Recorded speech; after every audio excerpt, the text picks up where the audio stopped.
Hello and welcome to discussion today. I'm Teena Jha. Seeking to make India single-use plastic free by next year, the centre has proposed a ban on the use of such items in 2 phases beginning the 1st of January 2022. The Environment Ministry has issued a draft notification giving timelines of the staggered plan so that it does not affect small businesses and traders. The proposed prohibition on the manufacture, use, sale, import and handling of single-use plastic is in line with Prime Minister Modi's announcement that he made in his Independence Day address to the nation from the Red Fort back in 2019. In fact, the Prime Minister had spoken about taking all the citizens of the country along in a nationwide commitment to end the use of single-use plastic in the country. To discuss how this can be achieved and what efforts need to be taken to check the menace of the huge plastic waste generated across the country, we are joined by 2 distinguished panelists on the program today. Let me introduce them to you. We have with us Dr. Suneel Pandey. He is Senior Fellow and Director, Environment and Waste Management Division, TERI. Welcome on the program, sir. And Mr. Deepak Ballani. He is DG of the All India Plastic Manufacturers Association. Welcome, Mr. Ballani, on this edition of discussion today. Dr. Pandey, so let me begin the program with you. This was one announcement that had been made by the Prime Minister back in 2019 from the ramparts of the Red Fort, and it was to be implemented on the 2nd of October. That could not happen. Now, going forth, the centre has proposed to ban single-use plastic in India's 75th year of independence in 2022. So, going forth, how significant do you see this move in our battle against plastic pollution? It is very timely, and in fact, before 2019, in 2018, on the World Environment Day, the theme the World Environment Day, which India hosted, the theme was "Beat the Plastic Pollution." So we kind of in 2018 itself knew that plastic is going to be addressed, especially single-use plastic. There are a lot of debates regarding definition. But single-use plastic globally were a problem because they were not collected, they were leaking into ecosystem. And what studies globally done showed that 80% of marine litter, which has become a global issue after climate change, the second biggest global issue talked about is the issue of marine litter. 80% of that is contributed by land-based activities. And a majority of that was found out to be plastics, and plastics, especially the variety which is used in packaging because of very lightweight packaging, a lot of time was not collected, is still not collected properly. So, finally, it really gets leaked to water systems, and from water systems goes to coastal waters. So it was a timely address by the government of India. Okay. Also, Dr. Pandey, for the benefit of our viewers, if you could explain to us the term single-use plastic, because not many are aware what are the kind of items that classify under single-use plastic and what are the categories that the government has identified, the items that are listed on both these categories that are to be banned in 2 phases. Typically, if you see the global definition, single-use plastic was supposed to be something which we discard after single use. But in India, many of these items are not necessarily discarded after single use. For example, look at beverage bottles, which are made from PET plastics. Many times they are not discarded after single use. They are used multiple times. Similarly, certain other PET packagings, PET containers are not discarded after single use. So that way, the government of India has tried to rationalize the definition of single-use plastic and looks at the plastics which are generally discarded after one use. For example, plastic cutleries, plastics which are used in earbuds, say plastic flaps which are used for coffee cups. So all such items become single-use plastic. Now, in the regulation, in the amendment which has been issued in this week itself by Government of India, there's an interesting 2-phase approach banning certain single-use plastic items. For example, the plastic sticks which are used in earbuds, plastic cling wraps, thin films, plastic stirrers and all that. are to be banned in phase one, starting from Jan 2022. And there's an agreement that there are alternatives available here, and they will be kind of introduced gradually. Okay. So we'll talk about what these alternatives are a little later on the program. Let me get Mr. Ballani into the discussion now. Mr. Ballani, although the government's effort is to implement it in a staggered way so that it does not impact the small traders and the manufacturers, but largely if we see what is the kind of impact it is going to have on the plastic manufacturers in the country. Yeah, first of all, let me start by first of all saying that, even being and on behalf of the All India Plastics Manufacturers Association, and we know that this move is going to largely affect our MSMEs. Yes. We still would want to reiterate that we are aligned to the objective of clean environment, and we are with Honorable Prime Minister when he says that we need Swachh Bharat and single-use plastic, some items needs to be banned.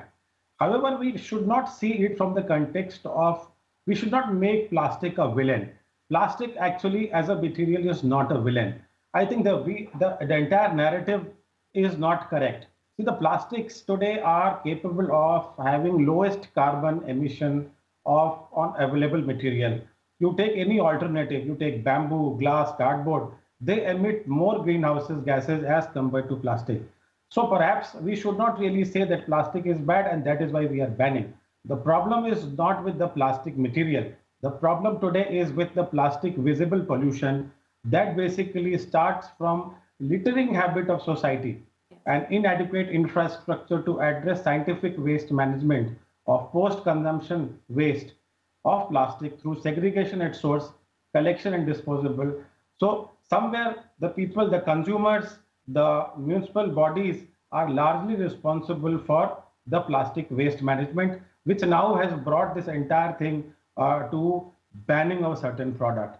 Now, we would basically want, as per your question, see this, whatever products they have mentioned. Now, with the potential nationwide ban on these single-use plastics, I think those associated with the industry, I think millions of livelihoods are put to risk. It basically will also not only impact the manufacturers or the people who are employed by these manufacturers, but I believe this will also impact the consumer choices, yes, cost, health and safety.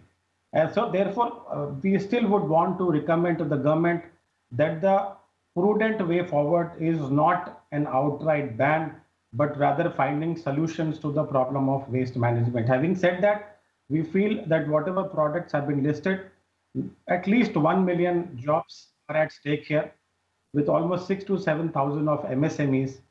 So I think the government should, if they are bent on restricting the manufacturer of these products, I think they should at least come up with some schemes, policies. Mm-hmm. Basically, the units will be policy affected.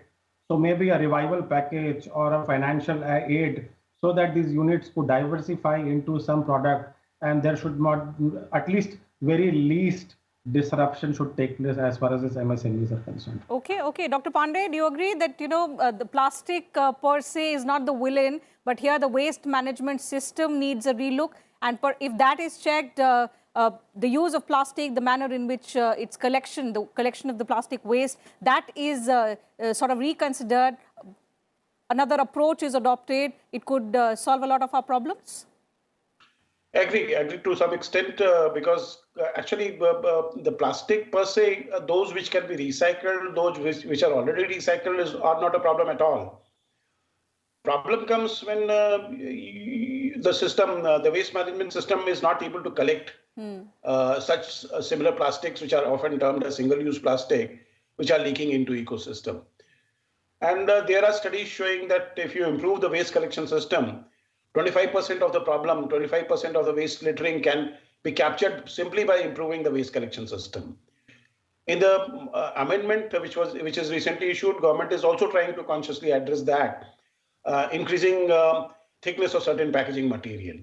From 50 micron, it's supposed to be going to 150 around, so that it becomes lucrative for waste collector to basically collect such items also because they would fetch certain value. Okay, so how So, significant is this idea of increasing the thickness of the plastic? I mean, there will be financial implications, of course, because I mean, more material going into same packaging would have financial implication. But seems to be conscious of effort on improving the collection system, which is largely dominated by informal sector in the country for the recyclables which are generated day to day. So, I mean, if this informal sector is not interested in collecting these plastic items, they will remain littered. Because, I mean, people have habit of littering and littering point to point is difficult to check. Okay. I'll stop here. Mr. Ballani, earlier in your answer, you said that, it's going to impact the plastic manufacturers in the country. A lot of livelihoods are going to be affected.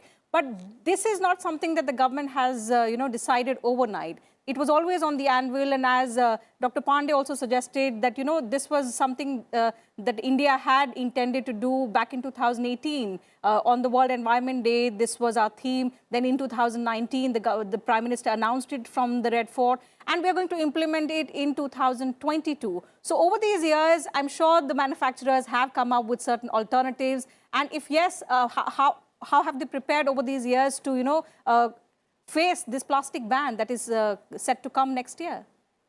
See, although the single-use plastic word was first used in Plastic Waste Management Tool 2016, the manufacturers till date were completely confused as to what qualifies in single-use plastics. Okay. Till date, the manufacturers have been wondering whether this product will come under the ambit of SUP or this product, because still government, I believe government had studied and came out with a report, but it was never made public that what constitutes single-use plastic. So it is only yesterday the manufacturers have come to know what is single-use plastic.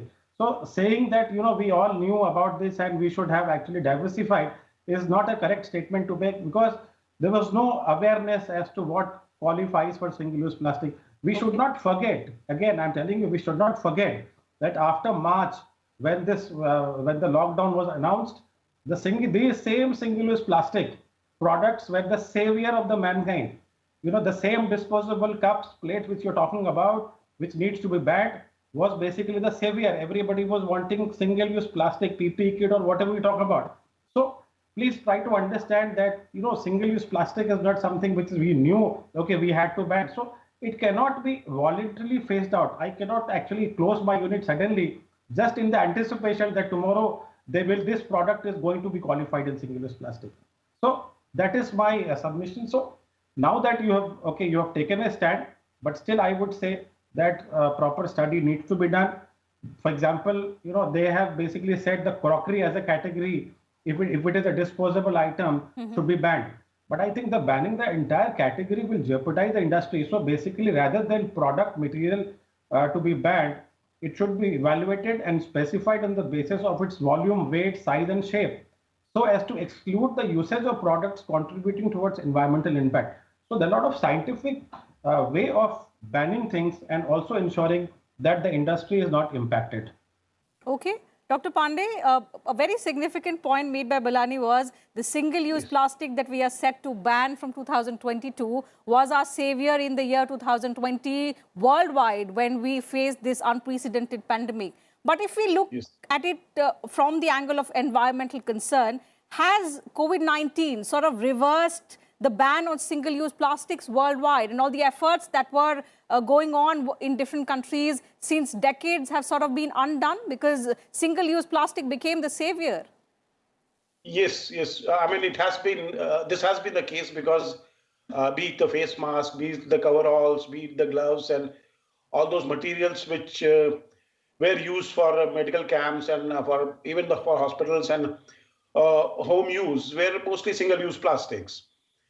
Before, I mean, kind of pandemic went into a little stable situation and usage kind of started coming down. But I mean, I agree with that single-use plastic and material used from them were savior because of very low cost at which they could be offered. It was easy to sterilize them, easy to transport them. So no doubt, I mean, single-use plastic at that point of time in COVID management were really savior. But I mean, this is an emergency situation, and hopefully it will gradually stabilize and come down. Okay, and as Mr. Ballani said, that it can be reconsidered. Perhaps there could be other ways that can be looked into. So from the perspective of environmental concern, of course, it is a welcome step. But if you look at the point, from the point of view that single-use plastic was actually a savior when worldwide we were reeling under the impact of COVID-19, also because a lot of livelihoods are at stake, is there any approach, other approach that can be looked into by the government? It has to be two-pronged. As Mr. Ballani said, a transition at some stage would happen. Movement which is global in nature, we can't kind of stay unaffected from that for very long. So it has to. It is a transition where, I mean, Government of India will have to provide support for the industries which are now currently manufacturing these items to look actively at what are the alternatives which they can switch over to, and also looking at basically actively working at alternatives by government institutions and R&D centers also, looking at alternatives which can be given the scale. Fortunately, we have a huge population, so scale of use is not an issue. At the given scale can be introduced as a reasonable alternative. Again, as Mr. Ballani said, probably paper, glass that doesn't look as alternative so far, because they have bigger climate footprint, and at the scale at which plastic is being used, if the paper has to be used, then there'll be large scale deforestation. And interestingly, initially the plastic packaging, when it came, it was actually to address deforestation issue, because we simply didn't have so much trees available for making pulp. So we don't want to, obviously don't want to go back to same situation where again deforestation starts happening, looking for alternative. So that is where we need to take a wise, informed decision, and also transition to, as Mr. Ballani said, to alternatives which are feasible, which seem feasible, needs to be promoted by the government. Okay. Mr. Ballani, so although you've spoken about, some other approach and perhaps a relook at the proposal by the government, but, this looks like one of the solution largely if we look at it from the point of environment. So is there any way that the plastic manufacturers, the association can shift to the alternative ways, and perhaps that ways, from help from the government, from help from the industry, a lot of livelihoods can be saved, and a smooth transition can happen from plastic to maybe the other alternatives? So perhaps if there are certain products which are not retrievable or which cannot be taken back from the environment, and if these are some few products, there could be a solution.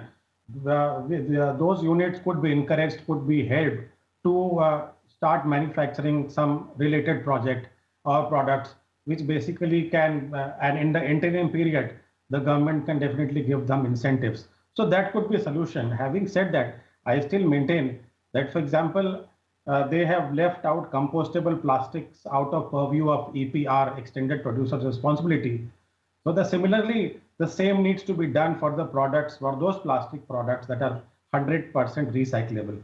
I still feel those products which are retrievable, 100% recyclable, should not be brought into the ambit of banning it. Perhaps the management is the goal. I would also want to re-emphasize the fact that, in 2016 rules, the original plastic waste management rule, the entire responsibility was put on the manufacturers only. But fortunately, thanks to MOEF, the Environment Ministry, they have brought even the brand owners into the ambit of EPR in the 2021 draft notification. But they have still left out a very significant stakeholder. Those are the raw material manufacturers. The large raw material manufacturers, some 10 to 15, they are giants capable of contributing towards plastic waste management in EPR. They should also be brought in within the ambit of the Extended Producer's Responsibility in the 2021 plastic waste management rules. Okay, Dr. Pandey, coming to the efforts, in checking the menace of plastic pollution. Over the years, before the Prime Minister spoke about banning single-use plastic, and we've seen how he's always visioned that, it be made into a public movement, because just like the Swachh Bharat Abhiyan, if it is made into a citizens' movement, perhaps the results could be much, much better, and it could also be faster because the citizens are made aware. So towards that, what have been the efforts by the government, by the other groups who are associated with the cause of environment? Yes, I agree to your suggestion that it should be movement, and like the Swachh Bharat mission, there should be mission against also littering. And I'm sure once this mission is started by Prime Minister, people will take it seriously, and people will kind of, the zeal which they have shown in Swachh Bharat mission would soon be also copied in the movement against littering. Because what actually is a problem is a littering. And a littering, starting from, say, littering of cigarette butts to pan gutka sachet or multi-layered plastic packings. It's not difficult. It's not easy. It's not easy even for city governments to ensure that all that litter is collected effectively and eventually goes for processing. So, I mean, there is a movement required for also addressing littering aspect of our behavior. And I think the most vital aspect to this is raising awareness. How can that be done? So that, every citizen in the country is aware that this is something that we should not be doing. And to, ensure that it becomes a citizens' movement in every word, what is the kind of effort that is required on part of, obviously, all stakeholders who are battling against this concern? Because this is a huge menace that we have to check in the coming times. Awareness is important, and citizens, in fact, need to know that what they are doing on ground, say in Delhi or in Calcutta or in Bhopal, is actually going to, in a longer run, affect the flora and fauna population in coastal waters or in marine or Pacific or Indian Ocean. So that kind of messages with that kind of awareness, I'm sure, are going to hit people hard, and they would be able to take informed decision. Okay, Mr. Ballani, so towards embracing solutions, and of course it is for the larger good of mankind, what can be the industry's role in this? Basically, what we have done as an association also is that we are trying, as you said, awareness is the key. So we need to run massive campaign across the country, perhaps started happening in many cities in the country. At our level also, recently in Maharashtra, we had adopted almost 100 villages where we want to make them plastic waste neutral. So that basically is a massive campaign of association industry along with some NGOs like Keshav Srishti, where we are trying to educate the school-going children, the villagers, as to disposing of the plastic in a proper way, so that there is no littering and it basically goes into the recycling stream. So having said that, we also are, as an industry, we are doing collective APR. So taking the responsibility of many units and taking the waste material back and either sending it to the recyclers, or if it is not recyclable, sending it to the reincineration. So that is the kind of solution which is needed. So awareness is very, very important, I think. And all the stakeholders, the government, the industry, every NGO should start basically implementing these awareness programs so that our consumers are, they know how basically, they know the responsibility, not litter the plastic. Dr. Pandey, this is a huge opportunity for India, in leading the world, setting an example when it comes to fighting plastic pollution. But of course, the key lies in effective implementation. So when the ban comes into effect in 2022, how do we ensure that the ban is stringently done, it's effectively done, and obviously citizens' participation is a must? Sure. Awareness is the key. Awareness is very important. And also, as said earlier, like the Swachh Bharat mission in the mission mode, the ban campaign against littering also has to be started in a mission mode. Mm-hmm. And I'm sure it will be hugely successful as Swachh Bharat mission was. Second is the success stories with the plastic collection and management and recycling needs to be taken to citizens, common people, telling them that the plastic which they litter, or if they don't litter, how useful it will be getting into various products and various materials. For example, PET shredded into fibers goes into making fabric, and this fabric is worn by, say, for example, our cricket team. So such kind of messages would be really useful, and if they are shown or known to citizens that if they don't litter, if they collect the waste properly, how useful materials can be made from such plastics, so that people know that problem is not with the plastic, as Mr. Ballani said. Problem is more with the collection and recovery and recycling. And, So and in that regard, what should be the role of the urban local bodies? Because they are the ones who will be requiring good training. Yes, urban local bodies actually need to be educated on basically after the collection, how and where they should send the waste for valorization or for recovery and recycling, so that it doesn't end up into going to recyclers who don't have adequate technology, or often plastic waste ends up into getting downcycled. So that kind of education and awareness needs to be provided to urban local body. And also a kind of keeping the landscape clean. It is to the benefit of urban local bodies only, because then the businesses and sustainability of the cities improve. Absolutely. So with that, I'll have to call it a wrap on this edition of Discussion Today. Thank you, gentlemen, for joining us on the program, sharing your thoughts, your perspective with us and our viewers. Pleasure having you on the program. So with that, it's a wrap on this edition of Discussion Today. Just in case you missed the television broadcast, remember, you can also watch it on YouTube and Twitter, and you can get back to us with your valuable feedback and suggestions. Thank you for your time.